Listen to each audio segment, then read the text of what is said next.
These are the 10 stages of a spiritual awakening. Which one of them are you in right now? Stage 1 is where you're trapped in some sort of repeating pattern, or some situation, or some cycle that you just can't break out of. In this stage, we're unconscious about our patterns or the dramas that we're participating in. This is where we're just going through life almost on autopilot. It's like the only things that we're aware of are the things that are happening in our life. Like we're in this bubble where nothing else exists. And we're content to live inside of this bubble, only aware of our pain, or at best, the mediocre life that we live. We stay in this bubble until stage 2. Stage 2 is where something in your life rocks you to your core and pops that bubble. Something so painful and traumatic happens that we're forced to take inventory on our life. This is where we begin to see that there's more to reality than what's happening around us. Also, due to the shock and trauma of this phase, this is where we start to understand there's more to our existence than this physical reality. Stage 3, this is where we're forced to sit and face our pain. Whatever happened in stage 2, the pain doesn't automatically go away. Here in stage 3 is where we're forced to actually sit with it. And we sit with it, unable to escape it until we have some sort of insight about what happened. Then this brings us into stage 4, the perspective shift. This is where we start to find meaning in what happened in stage 2. We start to really understand the lessons that came out of that pain. And that leads to the radical shift in perspective that so many talk about after a spiritual awakening. It's like you've opened up to an entirely new world. Stage 5, exploration. This is where you start to do research on your new perspective and ideas, where many of you will find your way into this new spiritual information throughout the spiritual community. And we all know how overwhelming that can be. So this is where we start to pick some new information from our research and begin to explore it. This exploration is going to bring you right into stage 6, community. This is where you're going to start to take some courses, maybe go on a few spiritual retreats, and start to meet people that have gone through something similar like you. You'll find comfort in community and gravitate towards the ones that have had similar experiences. And then we hit stage 7.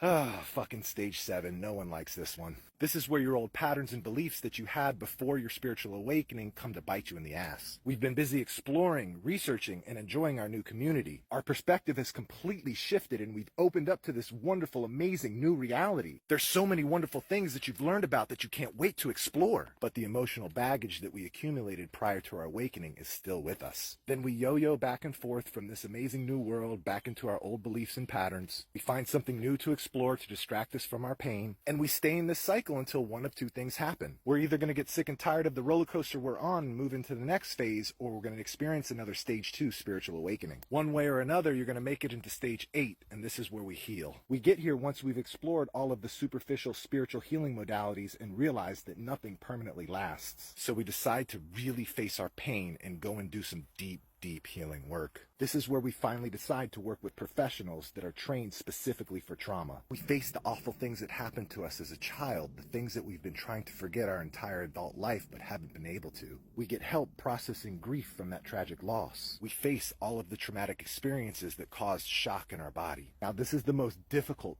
painful stage of them all, but it's also the most rewarding. The first time you liberate from even a piece of your trauma, it doesn't have to be all of it. You're going to experience life-changing results. There's such a euphoric release, even when you let go of a little bit of your bullshit. Now, after you've done a bit of deep healing work, you're going to move into stage 9, and this is where you're going to share some wisdom. This is where you're going to share the things that you've learned along your journey to help other people. Now, I'm not saying that you need to become some sort of a spiritual guru, open a healing center, and start doing all this spiritual work. I mean, you certainly can if you feel guided to, but this is what I really mean by sharing wisdom. When you come across people who you're further ahead of in this process, and believe me, you will, you're going to start to help them. The way that you do that is by just simply sharing your experiences. You're going to just listen. Even if you have all of the answers to everything they're talking about, just listen. Make sure that they're heard and understood. Then instead of giving them the answers or a lecture, you share how you overcame something similar. Now you go into stage 10, where you continue to work on yourself, but on a deeper level. Once you get here, you've developed a very intimate connection with yourself. You become super self-aware. So any issues that come up, you're able to go that much deeper into them and resolve them that much faster. So you go through the healing process very fast for each issue that comes up. That's all of it. Spiritual Awakening 1 through 10. Let me know if you're stuck anywhere.